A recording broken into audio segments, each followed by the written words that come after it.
નમસ્કાર મિત્રો, વિડીયોમાં તમારું સ્વાગત છે। જી હા મિત્રો, અત્યારે હાલના મોટા અને મહત્વના સમાચાર સામે આવી રહ્યા છે। તો મિત્રો, સમાચારમાં વાત કરીએ તો મધ્યપ્રદેશના ઇન્દોરના ભાગીરથપુરા વિસ્તારમાં દૂષિત પાણીના કારણે બીમાર પડતા દર્દીઓની સંખ્યામાં ચિંતાજનક વધારો થઈ રહ્યો છે। છેલ્લા અહેવાલ મુજબ ગુરુવારે ઝાડા ઉલટીના વધુ 338 નવા કેસ સામે આવ્યા છે। આ વિસ્તારમાં દૂષિત પાણીના કારણે અત્યાર સુધીમાં કુલ દર્દીઓનો આંકડો આશરે 2800 સુધી પહોંચી ગયો છે। ભાગીરથપુરા સ્થિત આરોગ્ય કેન્દ્રમાં સવારથી મોડી રાત સુધી બાળકોથી લઈ વૃદ્ધો સારવાર માટે આવી રહ્યા છે।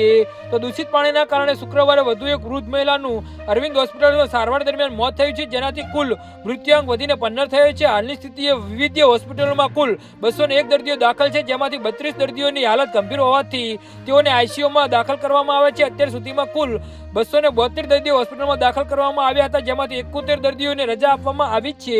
પરિસ્થિતિને જોતા આરોગ્ય વિભાગ દ્વારા 21 ટીમો બનાવવામાં આવી છે, જેમાં ડોક્ટરો, પેરામેડિકલ સ્ટાફ અને આશા કાર્યકરોનો સમાવેશ થાય છે। આ ટીમો ઘરે ઘરે જઈને લોકોને પાણી ઉકાળીને પીવા તેમજ બહારનો ખોરાક ન ખાવાની કડક સૂચના આપી રહી છે। ગુરુવારે કરવામાં આવેલા સર્વેમાં 1714 ઘરોમાં આશરે 8571 લોકોની તપાસ કરવામાં આવી હતી, જે દરમિયાન 338 નવા દર્દીઓ મળી આવ્યા હતા।